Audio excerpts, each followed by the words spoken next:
It is a different roster, boss, tonight, thanks to PointsBet. It's about how we build up, Ross. It's a very, very different build-up for these two sides. You've got Max Gawn and Simon Goodwin, Marcus Bontempelli and Luke Beveridge. And we want to look at their two different preparations because no side in the history of the game has ever had to really do what Melbourne is doing in preparation for their grand final. Well, at this time of the final series, they have done it for a prelim, but it's going to be one game in 7, 14, 21, by the time they play 28 days. So, whereas the Bulldogs haven't had a break all year, they've played 25 games straight, and then they get the bye. So, I think the easier preparation is the Bulldogs. They'll just freshen up and then where there's a lot of pressure on the Melbourne Football Club to get game intensity into their players, and maybe, like they did, they lost Joel Smith going into the prelim, and I think Melbourne have voiced, well, we've done it for the prelim, we'll do it again, but it becomes exponential, the pressure with another 14 days. So they've got a big challenge, Melbourne, to get to the line, flint hard like the Bulldogs definitely will be. Yeah, where the Dogs have played,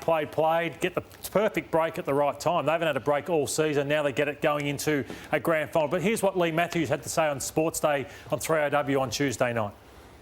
What you would be is saying, OK, you do the review of last week and we have a kind of almost a recovery week like we would between games, but we're preparing for Saturday morning. And that session has to be the kind of session that's going to get you ready to be playing a fair income game a week later. Now, if there's a risk of injury in that contact session, I'd be taking it. You don't want players killing each other, but you've got to have a fair income contact session. And that's as much for your mind as it is for your body. I mean, your body doesn't really need it, but your mind needs it. You need that kind of real contest because that's what it's going to be like in the first 5 or 10 minutes of the grand final.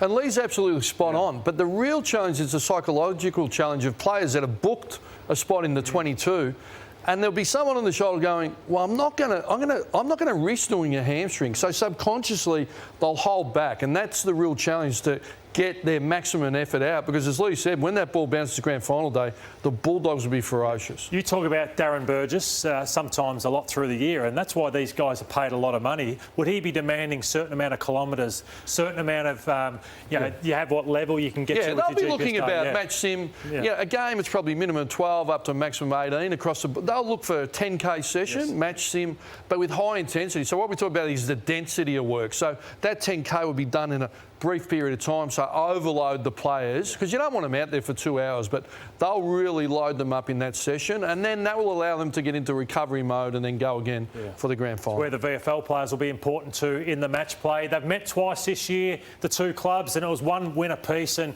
I'll never forget this one at Marvel Stadium. They didn't allow the outlet run, the outlet runner. The second one, Ross, so it was obviously a win to the Demons. The second one was at the MCG where Bontempelli got going. Harms got Libba in the first one. Libba got off the chain in the second one. So the midfield won it that day for Melbourne. The Dogs midfield won that one. There's a couple of things in that. They sat on Liberatore. They Lever rolled off. So the Bulldogs found a way. They actually had almost the same amount of shots, 20 to 19. But I think while we're on the grand final, what's going to be the big... It's accuracy. When you look at it, 13-9 to 9-11. So I think accuracy. But then they played their hand. They covered the outlets. And the Bulldogs have gone to school and learned on that and challenged. So they'll be really confident how to help Libba. How do we score? How do we take care of Lever? But we'll get to that next week. And one was at Marvel, one was at the MCG. So it's more suited to the Dogs that win at the MCG, I would have thought. Here's the premiership market. Melbourne, the favourites, $1.70. The Western Bulldogs at $2.20. We'll get your Norm Smith medal tip next week, Ross, but obviously the midfielders often are the ones, and that's where I think this game will be won, Ross, don't you think, through the midfield? Yeah, well, there's quality everywhere on both sides, but the biggest difference, I think, is Max Gawn, and we saw that last week. So I think he's the outlier. At ground level, they're even, but Martin will have a massive job, and again, we'll drill in a little bit next week.